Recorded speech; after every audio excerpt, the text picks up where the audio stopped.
Audible and visible. Oh, am I audible and visible? Yes, yes, you are. The floor is yours. Right. Starting in starting in 3, 2, 1. This is an action actor motion, first and foremost. What this means that the only burden we need to prove within this debate is how we are able to prove the incentives of the actor and not anything else. Let's frame this Malay Muslim person. In Malaysia, this actor will be the one who has a stable income by virtue of them being in the suburbs. The most policies are complying to Malay as Bumi Putera. A lot of quarters and systems are enfranchised to the Bumi Putera, the local. And in Malaysia, he'll be very much embraced and accepted. He's culturally and integrated here, having the sentiments towards his nation. Comparatively, if he is in Hong Kong, he's now a second or third class citizen, with a lot of policies not being compliant to foreign workers, and not being prioritized, but rather being marginalized as a foreign worker. Average person you see in Hong Kong will still be a majority Chinese, which now makes this actor more or less alienated. Even if there are a diverse amount of foreign workers there, he still are not being prioritized as specifically Malay Muslim, because there are tons of like Europeans, Middle East people as like, foreign workers. So this actor will just now be classified as a foreign workers as a whole there. The wants and needs of this actor will not be prioritized that much specifically towards him. Two arguments here we'll bring up today. First of all, which one would fit into the incentive of the actor? You're more likely to want to open up into it because you are more likely going to have some semblance and love for your country already. Why is this structurally more likely? Because when it comes to the majority of Malay culture, there's a strong emphasis and community behind everything you do. You get education to give back to your family because you the sense of belonging is extremely scarce towards their community and growth. Why is this important? Because op cannot run on the fiat as that as liberal you would automatically not having any sense of these values still in place, because people can still have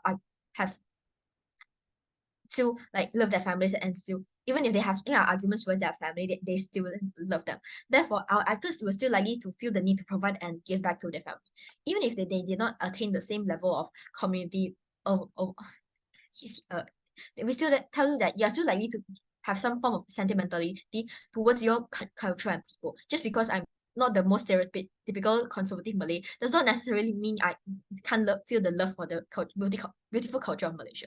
Even if you are extremely liberal and hate the values of Malaysia, the comparative hit is hit. We tell you that they are still going to not feel any differently in Hong Kong, where it's just so much against liberal views already. Given Hong Kong already don't have the same core values of leaning towards more conservative values, like family first and hustle culture is almost more likely to take it into a toll on your mental health even more because of the opposition of views of Hong Kong and Malaysia.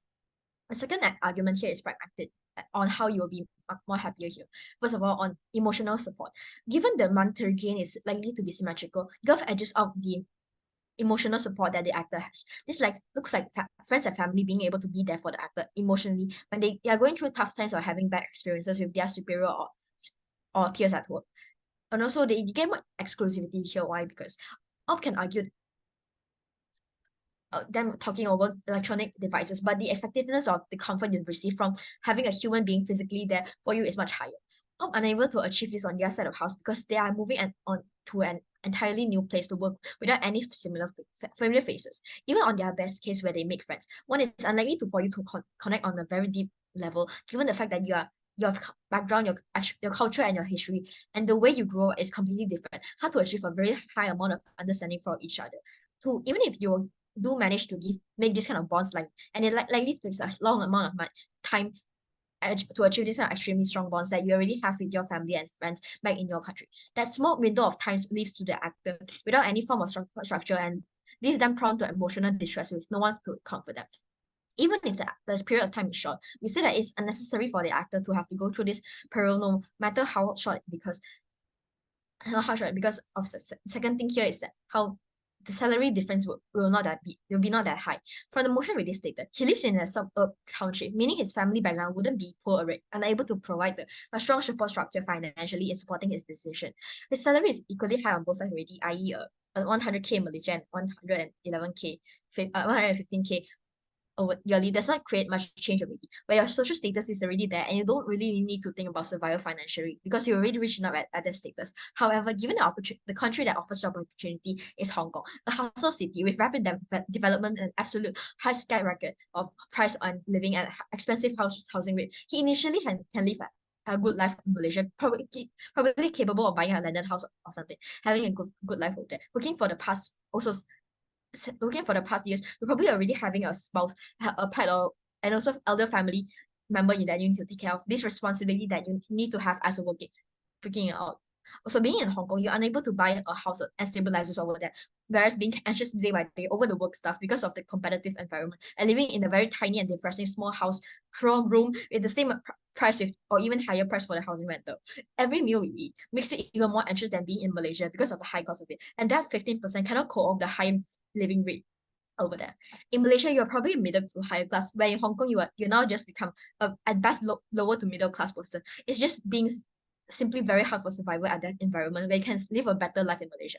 Also, if I want to say that you can get better views in Hong Kong from work, etc., you say that first thing really have the same trajectory in terms of work. And also, second thing is that in such oversaturated society, with everyone being so competitive over there, you're easily being outcompeted by other people, and you now remain very, very mediocre over there. Also, the overall environment is just very less encouraging and comparatively towards being in Malaysia. The thing is, the likelihood of racism would affect you more. Why is this the case? Because no matter how much you love Hong Kong, or for some reason you want to move there, the difference of culture and upbringing will always be something you need to adjust to. And even if you've grown up learning about that culture, there will still be a difference in learning about the culture and actually living it. For example, if you're white, there's always going to be inherent values you adhere and follow in comparison to a black individual because they have different hats. They are more likely to not likely to like different sports. Why is this important? Is because when it comes to the Chinese culture, there's already an inherent stigma that ties with lighter white, paler skin being tied to beauty. What this means is racism is already built into the culture of Hong Kong. Even if in the best case, whether he loves everything about it, there's always going to be that initial longing for something better. We tell you that the 15% increase is not worth that extra pain and depression because you still can have the same career trajectory just based on being first. With all that being said, propose. All right, thank you for that fine speech. Now to invite the leader of opposition. Hi, am I audible? Yeah, you're loud and clear. The floor is yours. All right, I'll begin my speech in 3, 2, 1. Honorable adjudicators and panel, side government has failed to acknowledge one core part of debate motion, which is that they are a liberal Malay Muslim. Hence, their claims of alienation and a sense of belonging does not really make sense, and has even gone to the extent to claim that we, as the opposition, we are claiming that the individual does not love Malaysia. When we never said that at all, we have not even given our speeches, and when moving for work does not even equate to a lack of love or a lack of pride towards the country. You can still love your country. You can still be patriotic of your country. You can still be proud and prideful of your country and how it has built itself up, regardless of where you're working, regardless of where you are staying. It does not matter. This love will be able to remain. Your sentiment can be, your patriotic sentiment is still there. It does not matter where you are. You can still love your country, even if you are working in a different country. And side government completely ignored that. Very good afternoon to the honorable adjudicators and the panel. I'm the first speaker of the opposition side. So now I'll get straight into the mechanism. So the stakeholders in today's debate is how it benefits the individual themselves, which is the liberal Malay Muslim, and how it benefits the home country, which is in point case Malaysia. We have to acknowledge that this individual was basically born and raised in Malaysia for the entirety of their life, since their childhood, and even in their adulthood, they have been living in Malaysia. They have never experienced life overseas, but only has experienced life in Malaysia, the country itself. So we must also first characterize that this Malay liberal Muslim is basically one who adheres to the teachings of Islam, but not in an overly orthodox extremist matter.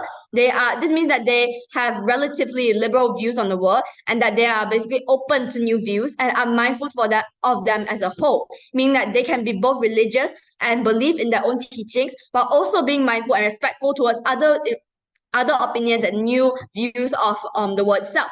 So in this case, this individual, this Malay liberal Muslim, is presented with an opportunity. This is a very precious opportunity, and it must be acknowledged that their self-interest and their own wants are just as important as their patriotism and their pride of their country.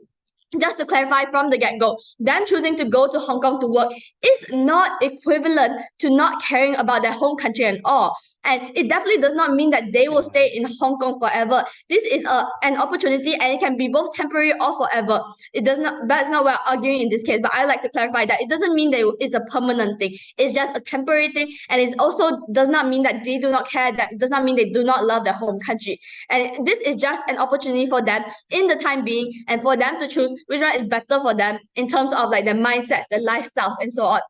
Working overseas and working in Hong Kong in this case is not a betrayal to their country, Malaysia, and merely an expansion towards an international world. So now, as for the burden of proof, I'm opposition. We will be proving that choosing this Hong Kong offer is basically more beneficial in the self-interest of the individual and the country, and it's also in line with their beliefs as a liberal Malay Muslim. Whereas proposition, they will need to prove that choosing the Kuala Lumpur offer is essentially aligned with their beliefs and also aligned with their interests as a liberal Malay Muslim. So today, my point, I'll be talking about the self-interest of the individual. So first, we must acknowledge that these opportunities are for the individual themselves, and the decision on this is just centered around this individual and what they want in their life. The Hong Kong offer is aligned with their self-interest. So, and I will explain this in two layers. The two layers is that because number one, it provides exposure for this individual, and number two, lifestyle and the quality of life. So first layer, so it provides exposure for the individual. Like as per the Infoslide, this individual has lived in their hometown in Malaysia for the whole of their life, for the entirety of their life. They have lived in Malaysia, whether it's for their studies, whether it's for their degree, whether it's for their work. They have just stayed in Malaysia for, let's say, an estimate at least 20 years and even more, considering they have been working there for a couple of years already. And that is an extremely long time without traveling, without going overseas for the work experience. This means they haven't gone out, they haven't gone overseas to explore, to discover, and they have not properly experienced the different cultures, the different views, the different lifestyles that are available overseas. And this hence what we can understand from this is that like this individual basically lacks exposure, which is important for the sake of progression, regardless if it's just for the individuals themselves or for society. Since they have yes. Why does exposure necessarily need to move to a completely new country and have to work there? I believe that this exposure is necessary because when it entails that they need to go overseas, because the way you are exposed to different things here in Malaysia and overseas is different. When you live in Malaysia for the entirety of your life, you're essentially exposed to all sorts of things already, whether or not it's here, and you have already experienced the culture while you have been living here for the whole of your life. But you have not experienced the culture, you have not experienced the different life, the different experiences overseas, and that's why this exposure is so necessary. Because what this individual lacks is that they lack this exposure. They have not been able to expand their worldview, and this is what I was going to say later on, which is why it is so necessary for them to go overseas, to go work in Hong Kong.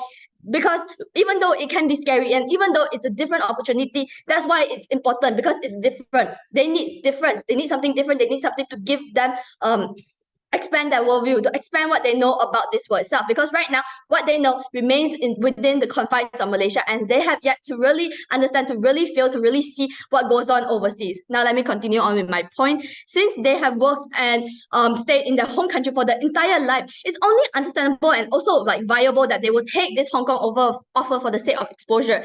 If they move there and they stay there, it will allow them to see the world in a different light, and they will be able to experience life differently in terms of Hong Kong's culture, like for example the work culture there and so on. This allows them to experience life differently. It provides them with the much needed exposure and insight on the inner workings of the world on an international basis. So what I'm saying is that with this job offer, it comes new experiences, it comes new knowledge, it comes new understandings, new exposure, and this is just important overall because it expands their worldview and allows for open-mindedness in terms of opinions and mindset, which is something that they, as a liberal Muslim, will want to learn, will want to experience, and will even encourage and support. So this exposes them to many different ways of thinking. Now, second layer to this, lifestyle and quality of life. In terms of the quality of life, the Hong Kong offer, first and foremost, it provides a higher monetary gain. So it pays around 15% more than the Kuala Lumpur offer. So financially, the Hong Kong offer is very much more appealing towards the individual.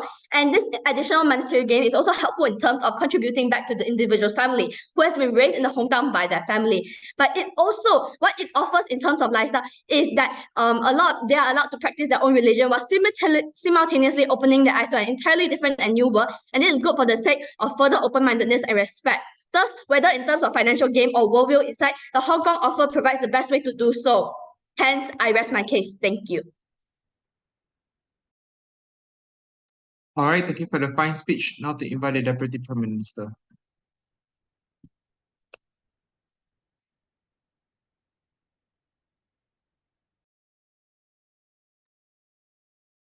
Oh, wait. Am I audible and visible? Thank you. Okay. POI verbally.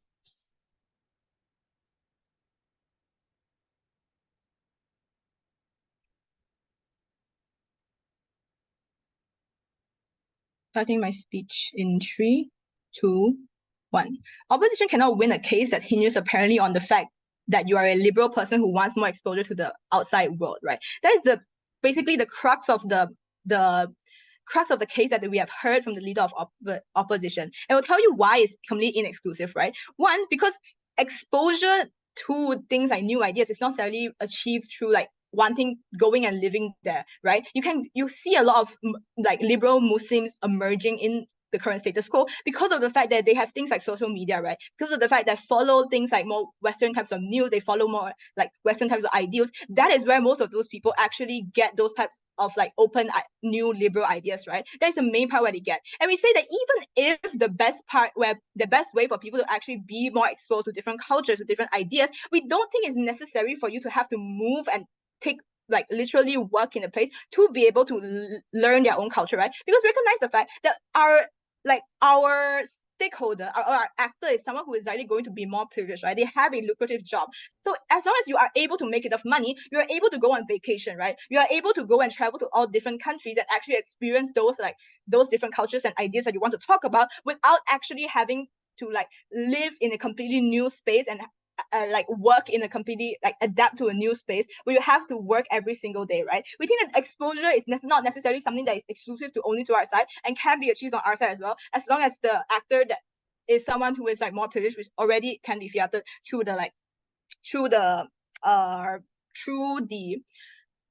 motions, the info site, right? When we tell you why the lifestyle is actually and secondly they talked about how like lifestyle is actually going to be much better because like you can learn like new like ideas and you can still practice your like religion and stuff. First, we already told you that it's like exposure does not necessarily come from you living there and working there, right? It can be through like vacations or even through like things like social media, right? Secondly, we tell you how it's already less likely that you are able to like completely like practice your like religion fulfilled. Like if you are someone who is like wants to practice your religion and wants to go to wants to go and pray etc., then it's like unlikely for you to actually find like those find mosques in like Hong Kong because of the fact that the religion that you are to or like the culture that you like originated from is something that is like extremely like that is not prevalent in that country in the first place, right? So if they want to co-opt the benefits of the fact that you are a Muslim and you are able to practice your religion, we don't think that is something that they can co-opt on their side, right? What have we given to you that was left completely unresponded from their side, right? We told you about like supportive emotion, like the emotional value from actually remaining in your home country because you have supportive pillars like your friends and families, right? They told you that if you are someone who is a liberal like Malay Muslim, it's unlikely for you to have like families who support you. We say that as my first speaker has already given to you, even if you have like differing ideologies, we think it's unlikely that you are going to be completely alienized from your own family because of the fact that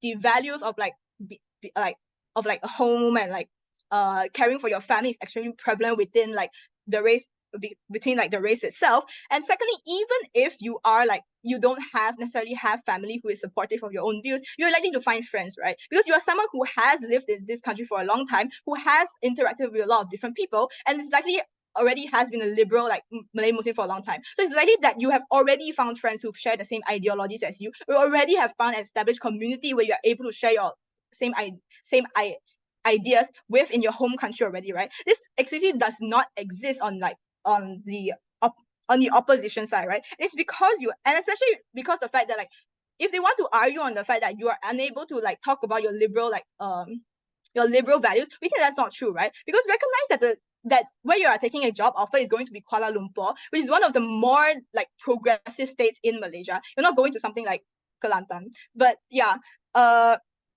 it's unlikely that you are going to be completely ostracized and alienized on our side where you actually pick the option to go to Kuala Lumpur in the first place, right? So that leaves all the benefits that we talked about you getting like support structures completely untouched by the opposition, right? Secondly, they talk about how like you get more monetary gain, right? Which is extremely important in the fact that you have like 15%.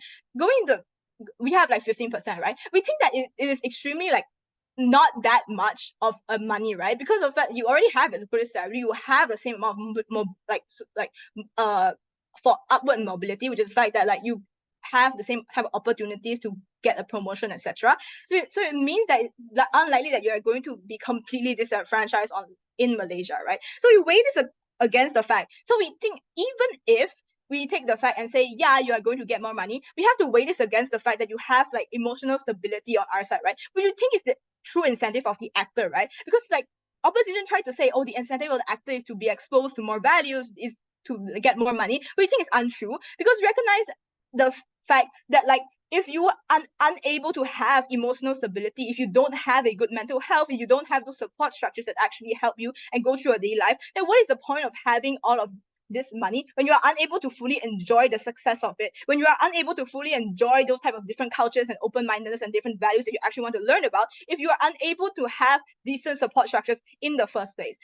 All of those things that the opposition wants to say, all the benefits that the opposition wants to like talk about can only be accessed through having these support structures in the first place, through having this like stability from either your family or your friends on our side, which can only be achieved if you stay in your own hometown to like if you only accept like the Kuala Lumpur offer. Before I move on, any POIs? Oh, never mind, it's 6. Okay, so essentially what we have already taken down to you about the fact that like the monetary gains that you get on opposition side is not going to be extremely large. Even if it is a larger sum, we still weigh over them on the fact that you have emotional stability and you have emotional support barriers, and you don't have to go through the distress of having to adapt to a completely new environment on our side, right? We think that all the things that you want to talk about exposure is extremely symmetrical on the fact that like both houses are able to achieve it as long as you travel. So thank you. All right, thank you for the fine speech. Now to invite Deputy Leader of Opposition. All right, before I begin, can I check if I'm audible? Yes, you're loud and clear. All right, then I prefer my POIs verbal. I will start my speech in 3, 2, wait, let me set the timer. Sorry.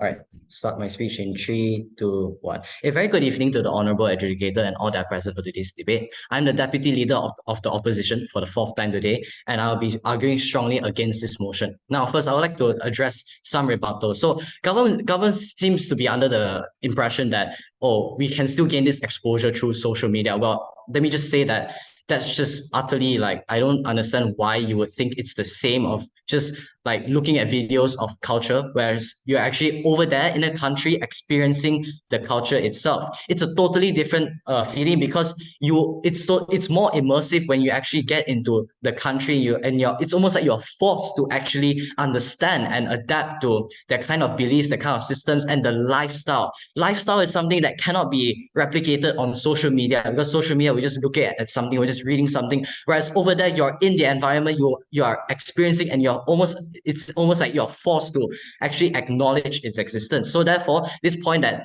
the benefits around both sides just does not stand. Moving on, they talk about how we are very attached to our family.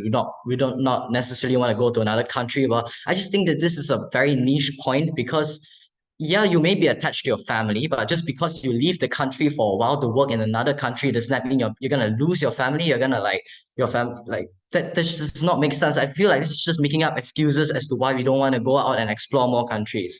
Now, we've already talked about the individual aspects about choosing the Hong Kong offer. But now let me bring in a new point. I'll now extend this debate by talking about the societal benefits of taking this said offer, which brings me to my point about promoting internationalism.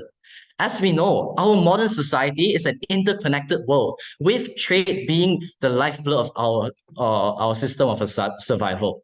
Therefore, it is crucial that people explore the world and its different cultures and ideologies to truly understand and be able to communicate and work together with one another, other countries, right? While the act of choosing the Hong Kong offer is not super significant in the grand scale of things, it is what we believe a metaphor on the country's outlook on the world. Choosing the Hong Kong offer is a representation of our country's inclination, whether we as Malaysians want to go and explore, or do we want to instead just idle in our own country. We believe that since this person in question is a liberal, it will make sense that as the more open-minded person, they will want to explore and expose themselves to different cultures in order to obtain a better understanding of the world and what it takes to uphold an international peace and trade. The key here is open-mindedness and wanting to understand both sides of the story so that it is easier for us to trade and work with the international community. Choosing the Hong Kong offer means that we are willing to step out of our comfort zone and experience and attempt to understand views that may be different from our own and be willing to accept it for the greater good of mutual trade. We believe that this is a more beneficial in the grand scale of things, as if a nation is willing to go out and explore, then they might come back with new ideas that may challenge the status quo, but for the better most of the time. As a sub point, this act is actually beneficial to the home country, more beneficial than just staying in the home country, because if more people are willing to go out and establish relations and bring back new ideas to the home country, then we may be able to progress faster by being more in tune with the outside and modern world and make trading with the international communities more streamlined while also maintaining peace. Insights and innovations we learn from other countries may help to stimulate our own economy and by extension, our development and the quality of life of our citizens. My point is that we should not idle in our own country if given the opportunity to go elsewhere.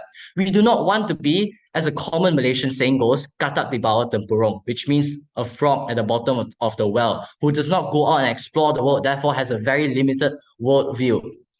We want to continue to strive for peace and develop into a more accepting and liberal society so that we can keep up with the demands of a modern world. We don't want to be left in the past. No, let me finish my point. We don't want to be left in the past, wallowing in our own well, and our country fading into obscurity because of our preference to stick to our own. No, we want to adapt and thrive in a current, and choosing the Hong Kong offer, while not necessarily or directly achieving this goal, is a little step. It is in form an allegory for our preference of it as a society and the direction that we want to take. Choosing the Hong Kong offer means that we are willing to accept change and adapt to suit the contemporary world, which would be in line with our belief as a liberal Muslim. As a person who loves their country, I would want our country to be relevant in the modern world, to be strong economically and to not fade into obscurity. So it is my obligation to go out into the world, whether it is comfortable or not. It is still our obligation to go out into the world to stay informed, to establish international relations, to bring back modern insights back to our country, to ensure that Malaysia is always adapted and suited for the modern world. This is why I would choose the Hong Kong offer and why I urge everyone else to do so. Whereas on the government side, they want to play it safe. They say that, oh, if we go to another country, we'll become second or third class citizens, we'll be marginalized, and it's so competitive, it's so scary. Well, okay, you don't want to, if you don't want to take the risk, if you want to stay comfortable in your own country, then eventually our own country will fade into obscurity because we are unable, we do not want to go out and experience new cultures, because we do not want to adapt to the modern world, because we want to stay in our own safe little bubble, because we don't want to be marginalized or alienized. We don't want to go into like a super competitive society. Then we will be a very regressive society. We will stay in our own bubble while the modern world moves on, and we will just not be relevant in a modern society, which is why I believe that the two stakeholders of today's debate, which is the individual. We've already stated that the individual can gain a lot of insights themselves, and they actually stand more to gain.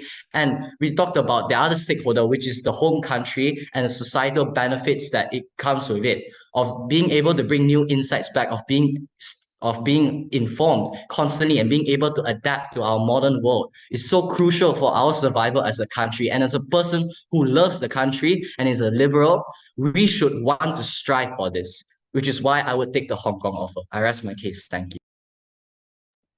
All right, thank you for the fine speech. Now to invite the government whip.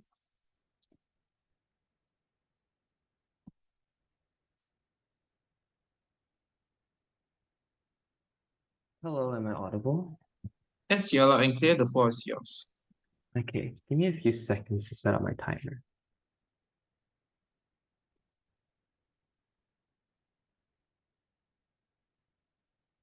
Okay, I'll be starting my speech in 3, 2, 1. Just because I really, really love money, I would still not trade the love and friends I have made within this country just to go to a country that doesn't even tie with my values, just for the sake of a minuscule 15% increase. This ties into the incentive and is even more applicable to them because the culture they were born into is likely going to push the cultures and moral ties would be even stronger in comparison to just me, who is a Chinese. A Malay individual will still likely follow these types of customs and cultures even more. This debate is only about the individual. A couple of strategic calls before moving on to two clashes. Firstly, the first strategic call is the fact that they have conceded to way too much of our case already. Why is this so detrimental? Because the majority of our case has always been about the incentive of the actor, because they concede that these individuals would love their family and would want to contribute back, which are all points that my first speaker has already brought to you. They cannot get away with not engaging with any of these points anyway, because the majority of our case has always been about the fact that you love your country, you love your family, you love your friends. You're more likely going to want to stay within your countries anyway. And the benefit that Hong Kong has already tried, the benefit of living in Hong Kong does not necessarily outweigh that because of a lot of other systematic issues. For example, the racism that exists within that country. And we just simply say that whatever it is that they try to say to you about how like being open-minded, which is simply just an assertion, which does not tie into the incentive of the actor. And secondly, their case was all running on the assertion that opposition says that they want to experience more because they are a liberal. Let's take down this setup. This is not likely. Why? Because if they actually want to learn and be open-minded, it is symmetrical on both sides. You are highly paid. Therefore, you still are able to experience and travel there. Furthermore, they try to tell you that you would definitely want to adapt to their environment. Just because I love the culture does not mean it is worth the effort of learning the culture, learning the language, and spend years trying to assimilate to their environment, forced to make connection with individuals that would have stigma towards you, from all of which have already proven within first speaker and was unengaged to on the racism argument, because being light-skinned is already deep into the culture of Hong Kong and Chinese beauty standards. We don't understand the weighing they try to give to you. Even if they try to say that they love Hong Kong, we tell you that that 15% is still not worth the losing so many relationships that you've fostered for like years on end, surviving in a country that already has heavy stigma towards you, just for you to be happy seeing the Chinese syllabus for 2 weeks, because people will still assimilate to their environments quite quickly. We say that it is better for them to still have the strong support structure that exists within Malaysia already. What were they lacking within their case? They tried to say that they tried to give the extension on the framing that, hey, you want to have societal impact. This debate should never ever be about that and never ever be about societal and big impacts. Their entire extension lies on the idea that somehow change would be made. Note that the very simple response here is the fact that you're only one person. This debate is about an actor. You're only one singular individual that wants to have the best for yourself and wants to be able to achieve the best outcome in future for yourself. Therefore, we still don't understand the idea that they've never even once proven to you why you would likely want to have this societal impact. And even if you were able to achieve this, we tell you that it is still not as important as people like as like if they actually wanted to debate this, it would have been much more beneficial to debate in the context of a large proportion of individuals and actually the majority. And even if they try to say that like societal impact can occur, we still tell you that it is like minimal at best, and was not proven to you why exactly it is that this singular Malay individual want to have societal impact. First, okay, moving on to my clash on who better proves actor incentive.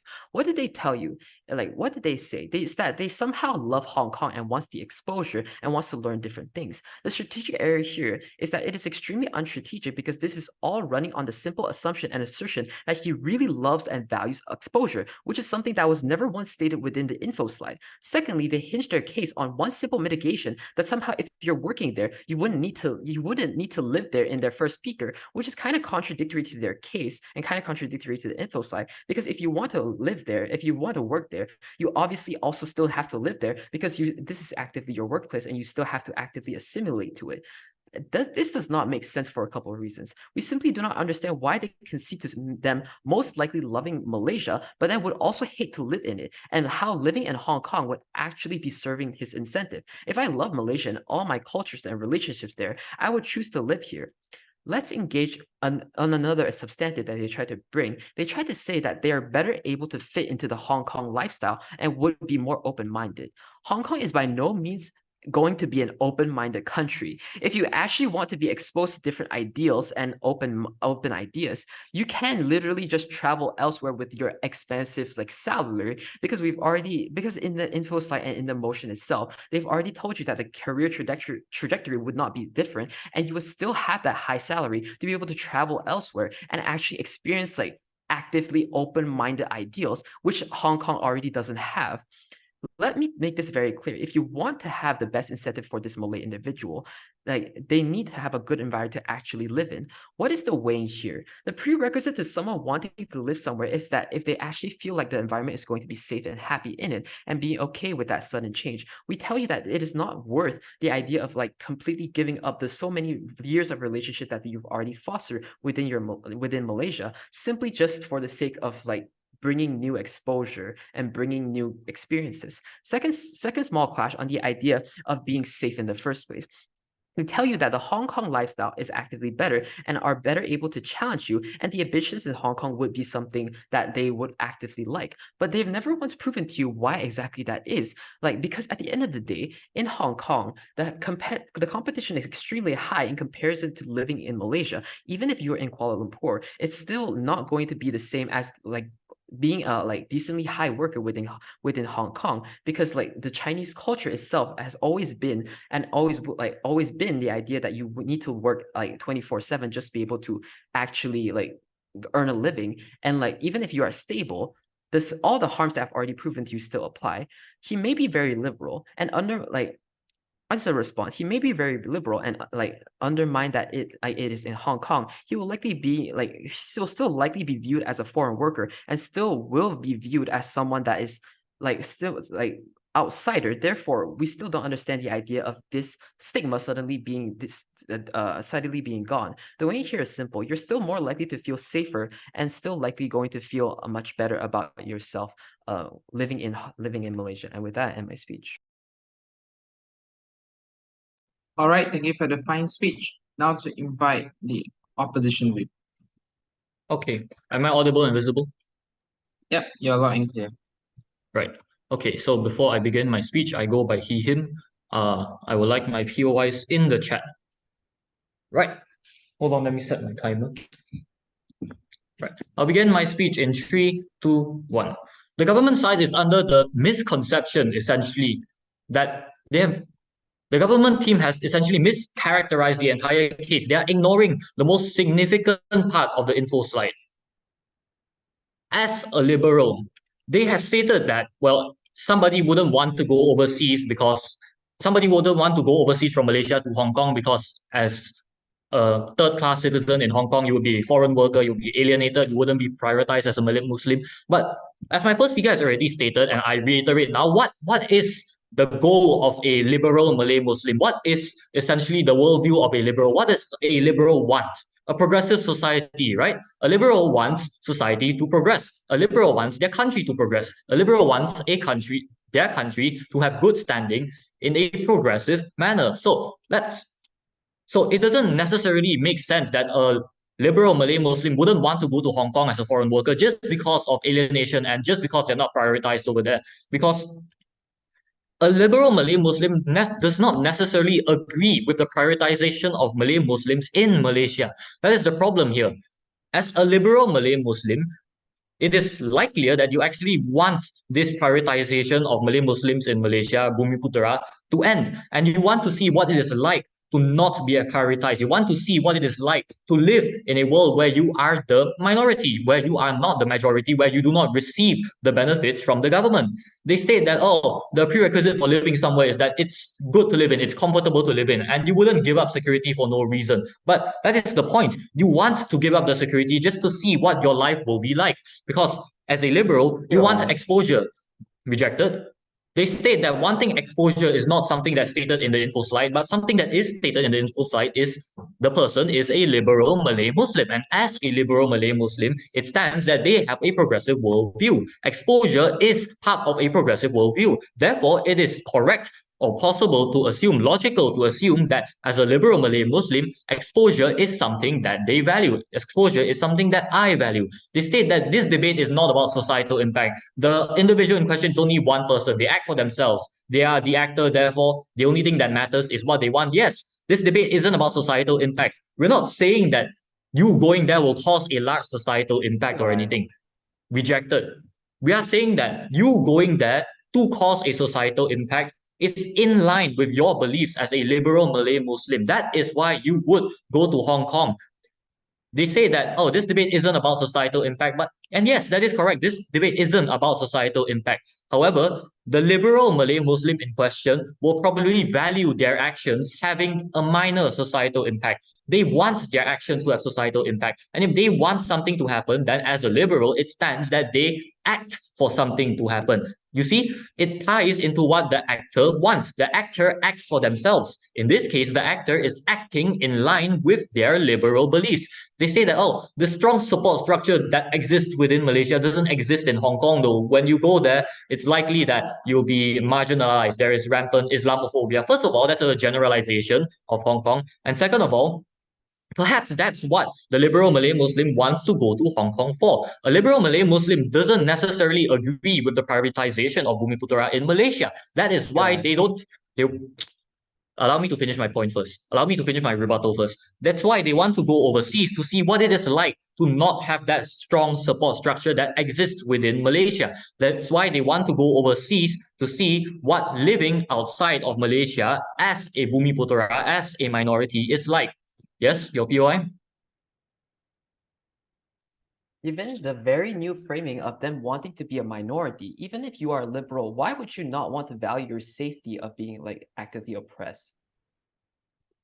As my first speaker has already stated, the person is a liberal Malay Muslim. They are progressive. It's not that they do not value their own safety or value their own security. It's that they're willing to give up a portion of their security for a time being to go overseas and see what it is like that living without that security so they can better understand their own belief.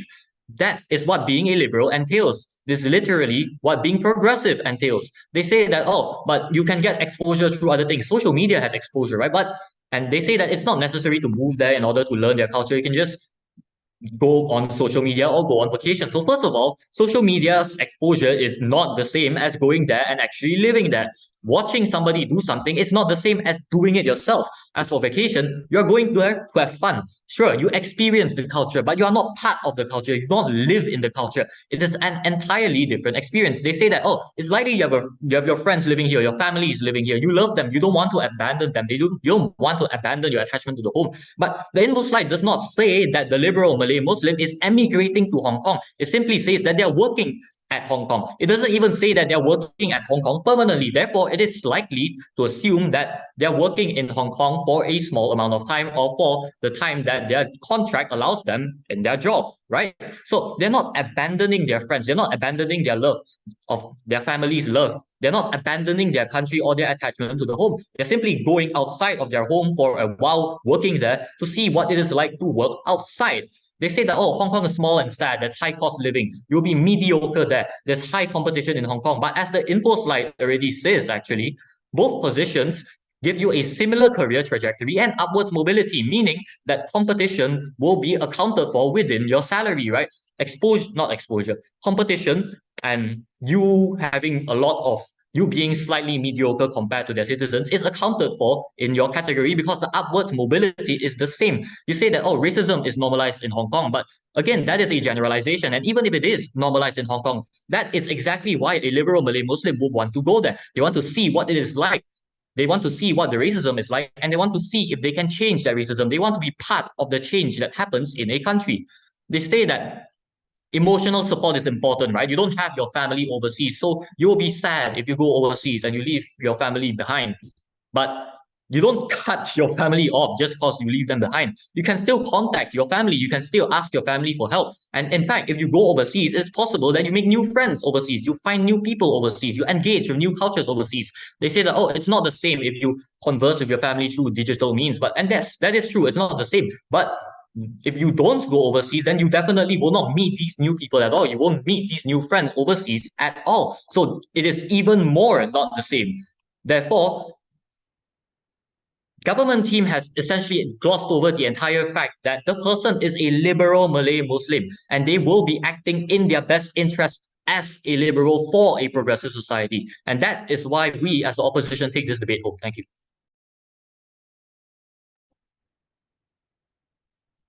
All right, thank you for the fine speech. To conclude the case from the opposition, I'd like to invite the opposition reply.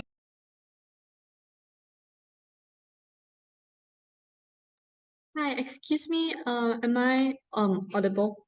Yep, you're loud and clear. Floor is yours. All right, I will begin my reply speech in 3, 2, 1. Honorable adjudicators, side government is under this misguided impression that by taking this Hong Kong offer, the individual is inherently not loving and not prideful of their home country. Side government is under this misguided impression that social media and holidays are somehow enough exposure to experience the different cultures, the different lifestyles that the individual wants to experience. Side government is under this impression that faith and religion hinges on whether these infrastructures like mosques are available. Today's side government has completely failed to prove their stance and has entirely misunderstood our case throughout all 3 of their speeches. And I, as the reply speaker, I'll be analyzing the main clashes in today's debate. I'll tell you why we as the opposition should take this debate home. So the main clashes in today's debate is number 1, the love for their home country. Number 2, attachments to their home and their support structure in Malaysia. And number 3, the exposure. So first clash, the love for the home country. So side government argues that by leaving for the Hong Kong offer, it's harmful because the individual loves their country. And if they were to leave for Hong Kong, they do not hold the same love, hold the same sentiment for the country. However, we have disputed that because number 1, moving for work is not equivalent to betraying or hating your country. And number 2, you can still be patriotic and prideful of your country and love your country regardless of where you reside. On our side, we have also explained how regardless of your love for your home country is necessary for the sake of internationalism to prevent us from being uninformed on world views and ensure we do not become unknowledgeable about the world's happenings. This individual wants to experience the different types of living and the different types of cultures and lifestyles, and that is why we are working towards that self-interest. Hence, we take this clash. Second clash, the attachments to the home and their support structures in Malaysia. So side government has claimed that this individual will have built a community of friends and family in Malaysia in their home, and that the individual should not abandon them for work. Side government also argued that this individual will lose this support structure and emotional support when moving to Hong Kong for work, and thus will be sacrificing their well-established community in their hometown. However, we have disputed this on our end because number 1, we have clarified from the get-go that this opportunity is not a permanent placement and could just be a temporary position until their contract is over. And thus they are not abandoning their family and friends forever. And in fact, they can still keep in contact through social media and technology, which according to side government is completely achievable because they assume that this individual is privileged. And number 2, the individual will not lose their friends or their emotional support structure just because of them moving for work. If that does occur anyway, then that community is just not strong in the first place. And number 3, while this same community may not exist in Hong Kong, the individual can still build their own community and establish their own presence there, making their own friends, forming their own communities. And this is not limited to only Malaysia. So they can still do this in Hong Kong. And this is something that they inherently want to experience. So hence, we take this clash as well. So, third class, exposure. Side government claims that the individual can be exposed to new customs and cultures through online means, such as social media or traveling. However, this has been disputed on our end because that is not real exposure. There's a glorified version of the lifestyle and culture in Hong Kong that essentially just hides and buries the uglier parts of the culture there. It is not possible to experience the same lifestyle and culture through traveling or through watching videos because this individual can just ignore the bad parts of the country and not the reality of the life there in Hong Kong. So it is not the same, and it's not, and side government cannot claim otherwise because it's just not possible to receive that same exposure through online means and when living there. Because online exposure is merely a glorified version and does not entail the real parts of the lifestyle and knowledge there. So, like we stated as opposition, our main goal is not to gain this money, but to gain the insight and to gain the knowledge. This money is just a bonus. But side government hinges on this fact to claim that we do not care about the welfare of the individual. So in fact, we are actually working towards their self-interest. So we take this clash as well. Side government has failed to prove that burden of proof, whereas we as opposition, we have proven that in our counterfactual. When we take this Hong Kong offer, this individual will gain number one, exposure and knowledge, number two, experiences, number three, communities, number four, slight monetary gain, and number five, progress. Side government is under the misconception that communities cannot be rebuilt and that someone wouldn't want to go overseas just because of their home attachments, because the reality is that these attachments and these friends will not be lost because of job. Side government refuses to step out of their comfort zone and insists that this individual feels the same, but the reality is otherwise. With all these clashes in our favor, we should take today's debate. Thank you. Excuse me. Right. Thank you for that fine speech. To conclude the government's case and also this grand final, I'd like to invite the government reply.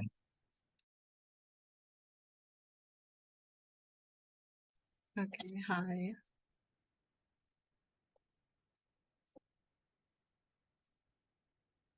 Okay, starting my speech in 3, 2, 1. If I am a liberal, it does not mean that I want to oppress or experience racism. I think that the person and the actor is likely going to be like someone who values their own survival and their own life and the comfort of their own home before they are a liberal, right? So no matter how important it is for them to get like exposure and get like open new ideas, I don't think that they necessarily want to risk experiencing racism and risk experiencing hate crimes, etc., to actually get that. So I think that two reasons why opposition has lost this debate today. One, their main case was on the fact of like exposure, on the liberal person wanting exposure, right? We have already told to you how it is symmetrical in both sides because of the fact that like you are able to travel and actually experience these like countries. These are countries because you are someone who is privileged and have a lucrative salary, right? They talked about how like, oh, then you won't experience the bad parts. Then I think that's perfectly fine, right? I, as an actor who wants to know about the better and nicer parts of the culture, do not necessarily want to like get hate crimes or like experience racism just because I want to know about other people's culture, right? And secondly, it brings up a soft case from opposition with, because they say the fact that it is not a permanent thing and it's something that you actively opt out of, right? This goes against their own impacts and the benefits that they actually want to like pursue, because of the fact that like if this is something that you can actively opt out of, and you don't necessarily need to live there to actually experience the culture, then we say that there's no point in like going to work there in the first place, because the benefit that they talk about, like me as well, the culture is hinged upon like living there, right? So if they want to run the fact that it's not permanent placement and like you can actively opt out of it, then the impacts that they want to talk about are minimal at best, right? Thirdly, they completely disregarded our like point on emotional stability, right? Because recognize we have told to you that the prerequisite for you wanting to be more open and enjoy life and explore new ideas and enjoy other people's culture is being in a better mindset, right? In being and having a like good mental health and being able to experience these things fully, because it brings you like gratification and satisfaction, right? We told you that on their side, they like take away all of the emotional stability because of the fact that like you lose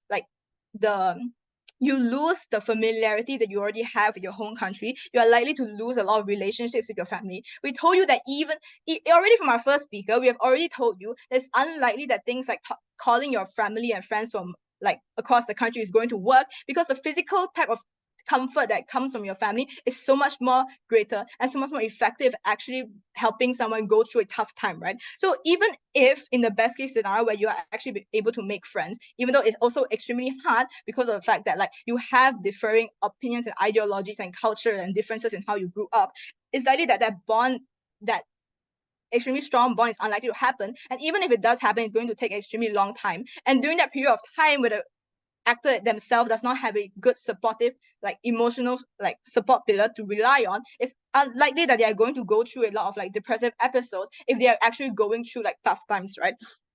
We tell them that it's also extremely guaranteed for them to actually make new friends, right? Because like given the fact that you are someone who has already lived in like this like his hometown for like a lot of years, you have your family, you have your friends, people who you have grown up with, who have gone to school with, high school, primary, university, right? It's likely that you have some sort of community that you have already formed, whereas that is extremely unguaranteed on their side, right? So all the entire, like, even if they want to talk about exposure and bringing change to your country, which is already extremely unlikely in the first place, we think that the emotional stability of the actor itself weighs over this because of the fact that your survival will likely want to be prioritized, so you don't want to be oppressed. And it's likely that like your open-mindedness and like learning new opinions and culture cannot be achieved if you are not able to have a good mix, like mental pillar, right? Thanks. Wait, di mana ada kemajuan, di situ ada jalan. Di mana ada CHS, di situ ada kemenangan. Thanks, bye. All right. Thank you for that fine speech. That concludes the grand final. Now both houses can cross the floor, shake hand, and